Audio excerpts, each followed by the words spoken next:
कर्तव्य. जो पुत्र आईच्या बाबतीत अपराधी ठरला त्याला शासन आई करू शकत नाही का? माझ्या भक्ताचा उल्लेखून काय असा अपराध आहे तुझ्या बाबतीत घडला? माझ्या बाबतीत केलेला पक्षपात. काय? होय, म्हणजे माझ्या बाबतीत केलेला पक्षपात त्या शुद्ध बुद्धीनं. आणि म्हणूनच तर ज्या सुखासाठी तो आसुसलेला आहे ते सुख मी त्याला देणार नाही. तुझ्या बाबतीत केलेला पक्षपात माता मी तरी काढतोय. माझा भक्त हातपर्यंत माझ्या भक्तीत केव्हा खंड पाडला नाही. मग माते भक्ती करणं वावगं ठरलं का? भक्ती करणं वावगं नाही. भक्तीचं श्रेष्ठत्व जर तुला एवढं कळतं तर आतापर्यंत तू सुद्धा माझा अपमान केला आहेस. माते जिथं भक्तांचा सखा म्हणून मानानं मिरवतो तिथं या आदिमायेचा अपमान सुद्धा वेळोवेळी तू केलाय. माता तुझा अपमान बोलण्याचा मतलब एकच मला सांग, ज्यावेळी इंद्रजितानं दशानन पुत्र इंद्रजित विजय रथाच्या प्राप्तीसाठी निकुंभ दुर्गावर निकुंभिला यज्ञाची आरंभता केली त्यानं.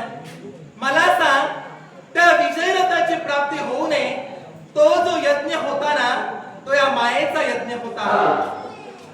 त्या यज्ञाचा विध्वंस करण्यासाठी तू काय केलंस?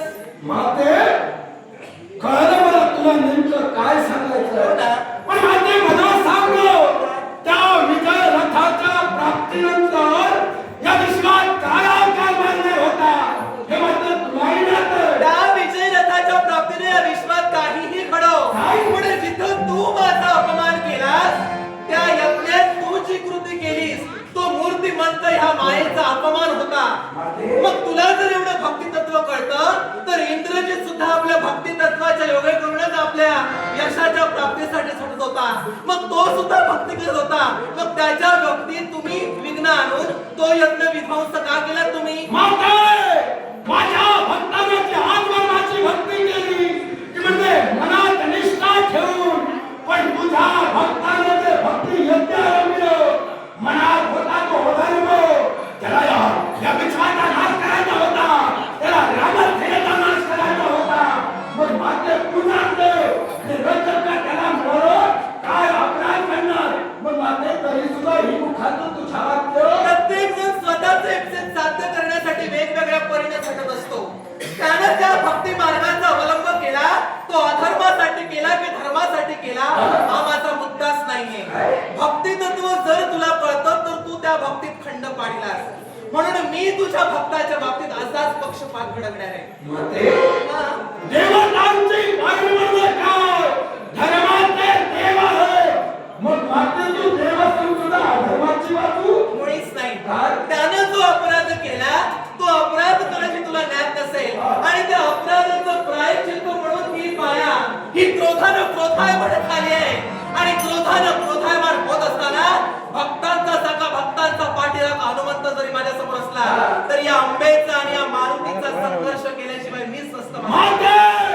अंबे मारुतीचा संघर्ष झाला तरी चालेल, पण माझ्या भक्ताने तुझ्या बाबतीत काय पक्षपात केला हे ऐकायचंय तुला?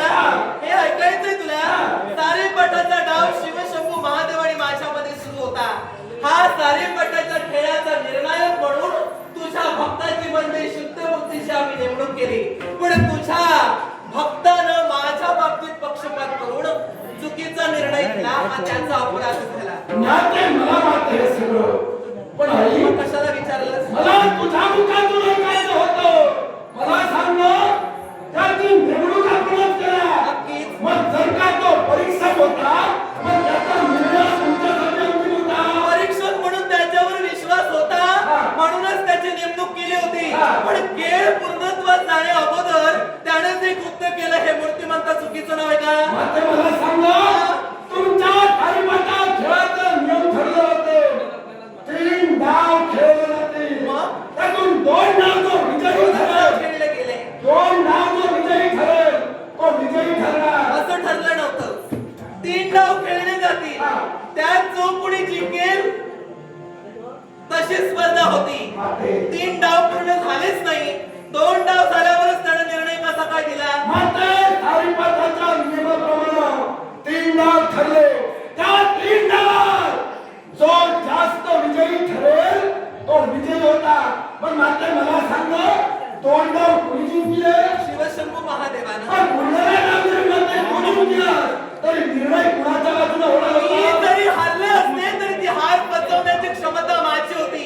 पण जिथं तिसरा डाव पूर्णत्वास गेलाच नाही तिथं त्या शुद्ध बुद्धीचा अपराध निश्चितच घडलाय. मात्र शुद्ध बुद्धीचा अपराध कोणीतरी म्हणू शकत नाही कारण भक्तांपेक्षा देवांपेक्षा भक्ती श्रेष्ठ आहे हे तुम्ही जाणता नक्कीच. पण मला सांगा शुद्ध बुद्धी निघाला होता तो कुठं